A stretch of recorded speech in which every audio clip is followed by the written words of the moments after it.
নিরামিষ এঁচোড়ের এই রেসিপিটি এতটাই মজাদার হয় যে মাছ মাংসকে হার মানিয়ে দেবে। একবার বানিয়ে দেখতে পারেন কিন্তু।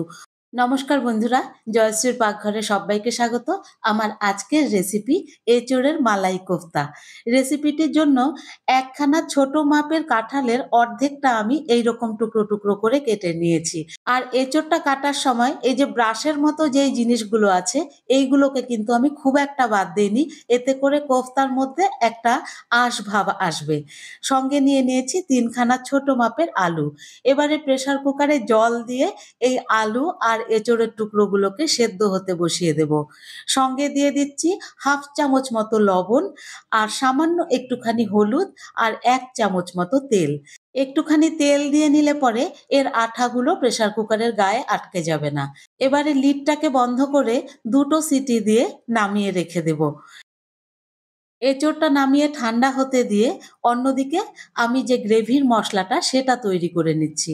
একটা মিক্সিং জারের মধ্যে নিয়ে নিলাম ২ চামচ পোস্ত, ৮-১০ খানা গোটা কাজু আর নিয়েছি ২ চামচ মতো শুকনো নারকেলের গুঁড়ো। আপনাদের কাছে ফ্রেশ নারকেল থাকলে পরে সেটাও কিন্তু সবচাইতে বেশি ভালো লাগবে। প্রথমে শুকনো উপকরণগুলোকে একটু গুঁড়ো করে নিলাম। এইভাবে গুঁড়ো করে নিলে মশলাটা বেশ মসৃণ হবে। এরপরে এর মধ্যে দিয়ে দিচ্ছি ১ ইঞ্চি পরিমাণে আদা, ২ খানা কাঁচা লঙ্কা আর ২ খানা টমেটোকে টুকরো করে কেটে। এবারে সবকিছুকে মিলিয়ে একটা মিহি পেস্ট তৈরি করে নেব।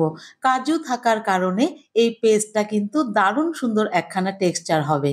এঁচোড় আর আলুটাকে সেদ্ধ করে একটু ঠান্ডা করে নামিয়ে নিয়েছি।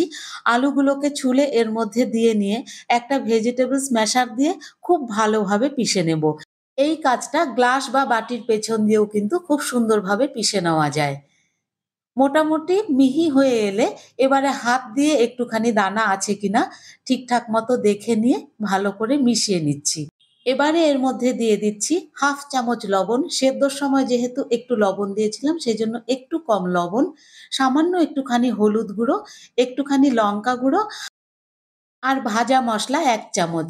ভাজা মসলা মানে জিরে আর ধনের গুঁড়োকে একটু শুকনো কড়াইতে নেড়েচেড়ে ভেজে নিয়েছিলাম। সেই ভাজা মসলাও ১ চামচ দিয়ে দিয়েছি।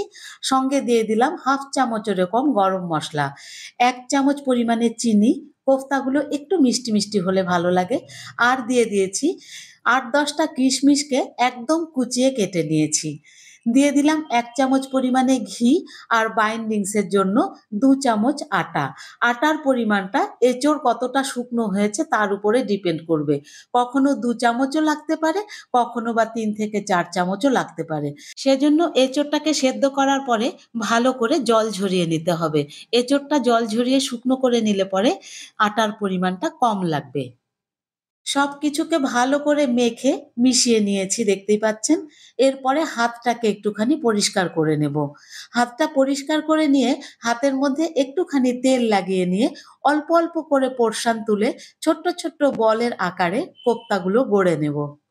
জয়শ্রীর পাকঘরের রেসিপিগুলি আপনাদের কেমন লাগে কমেন্ট বক্সে অবশ্যই জানাবেন। আর চ্যানেলটিতে নতুন হয়ে থাকলে চ্যানেলটি সাবস্ক্রাইব করে আমার পাশে থাকবার অনুরোধ রইল। ছোট, ছোট করে সমস্ত কোফতাগুলোকে তৈরি করে নিয়েছি। এবারে কোফতাগুলোকে ভেজে নেব। সেজন্য কড়াইতে ৪ থেকে ৫ চামচ তেল দিয়ে তেলটা ভালো করে গরম হয়ে গেলে ফ্লেমটাকে মিডিয়ামে রেখে ৮ থেকে ১০ টা করে কোফতা একেকবারে ভেজে নেব। কোফতাগুলো দেবার পরে মিনিট খানেক কোনো ডিস্টার্ব করা যাবে না। নিচের দিকটা সেট হয়ে এলে এবার হালকা হাতে খুন্তি দিয়ে উল্টে পাল্টে লালচে, লালচে করে ভেজে নেব। এই কোফতাগুলো কিন্তু কারি না করলে পরেও এমনি খেতেই দুর্দান্ত লাগে। এইরকম গোল, গোল ফুলে উঠলে পরে এগুলোকে তেল ঝরিয়ে নামিয়ে নিচ্ছি। একইভাবে সমস্ত কোফতাগুলোকেই ভেজে তুলে নিয়েছি। সব কোফতাগুলো ভাজা হয়ে গেলে এবারে কারিটা তৈরি করে নেব।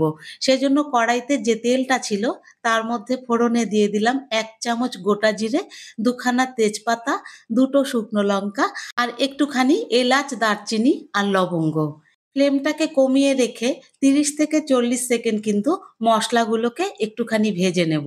মশলা ভাজার সুন্দর গন্ধটা এলে তারপরে এর মধ্যে দিয়ে দিচ্ছি মিক্সিতে পিষে রাখা মশলাটা। সম্পূর্ণ মশলাটা দিয়ে মিক্সির বাটি ধোয়া সামান্য একটুখানি জল এর মধ্যে দিয়ে খুব তাড়াতাড়ি কিন্তু এটাকে কড়াই থেকে ছাড়িয়ে মিশিয়ে নিতে হবে। যেহেতু এর মধ্যে কাজু আছে, সেজন্য কড়াইতে আটকে যাওয়ার সম্ভাবনা থাকবে। তাই ভালো করে নেড়ে-চেড়ে আদা কাঁচা লঙ্কার কাঁচা ভাবটা চলে যাওয়া পর্যন্ত একটু কষিয়ে নিতে হবে। আদা আর কাঁচা লঙ্কার কাঁচা ভাবটা চলে গেছে, মসলা থেকে অল্প, অল্প তেল ছেড়ে এসেছে। এখন এর মধ্যে আমি দিয়ে দিচ্ছি স্বাদ অনুযায়ী লবণ। এখানে আমি 1/2 চামচ লবণ দিলাম, সামান্য একটুখানি হলুদ গুঁড়ো, 1/2 চামচ লঙ্কা গুঁড়ো, আর যে ভাজা মসলাটা রেখেছিলাম সেটা 1/2 চামচ, আর গরম মসলা দিয়ে দিলাম 1 চামচ। এবারে আর অল্প একটু জল দিয়ে এটাকে ভালো করে কষিয়ে নেব। মিডিয়াম টু লো ফ্লেমে ভালো করে কষিয়ে নিতে হবে। আর এই কাজুটা ১ম দিকে কড়াইতে আটকে আসবে, কিন্তু আস্তে, আস্তে কিন্তু কাজু থেকে যখনই তেল ছাড়তে শুরু করবে, তখন কড়াই থেকে একদম ছেড়ে আসবে। একদম এইরকম টেক্সচার এসে গেলে এর মধ্যে আমি দিয়ে দিচ্ছি পরিমাণ মতো গরম জল। সবসময় এই কোপ্তা কারিতে জলের পরিমাণটা একটু বেশি দিতে হবে। কারণ কোপ্তাগুলো জল টেনে নিয়ে এই গ্রেভিটাকে একদম শুকনো, শুকনো করে দেবে। সেজন্য জলের পরিমাণটা একটু বেশি দিতে হবে। এবারে ঝোলটা ফুটতে থাকুক। অন্যদিকে একটা বাটির মধ্যে আমি নিয়ে নিয়েছি একটুখানি দুধের সর আর একটু ঘন করে জাল দেওয়া দুধ। এটাকে ভালো করে ফেটিয়ে নিলাম। অন্যদিকে কোফতার গ্রেভিটা কিন্তু খুব সুন্দর ফুটে উঠেছে। এর মধ্যে আমি সব কোফতাগুলোকে ছেড়ে দেব। কোফতাগুলো ছেড়ে দেওয়ার পরে এর মধ্যে আমি যে দুধ আর সরটাকে ফেটিয়ে রাখলাম সেটা দিয়ে দিলাম। আপনারা দুধ দিতে না চাইলে এখানে কিন্তু ফ্রেশ ক্রিমও ব্যবহার করতে পারেন। দিয়ে দিলাম ১ চামচ চিনি। চিনিটা দিয়ে হালকা হাতে নেড়ে-চেড়ে একটু ভালো করে গুলিয়ে নিয়ে এর মধ্যে আমি দিয়ে দেব ১ চামচ পরিমাণে ঘি। এবারে কিন্তু আমি এটাকে আর জাল দেব না।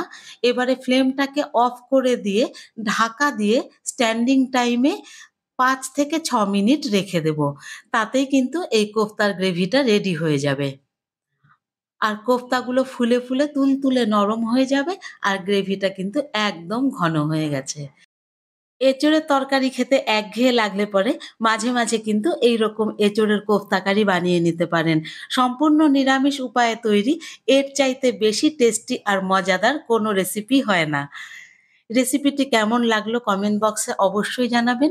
ভালো লাগলে একটি লাইক করে দেবেন। ফিরে আসবো অন্য একটি রেসিপি নিয়ে। ততক্ষণ টাটা।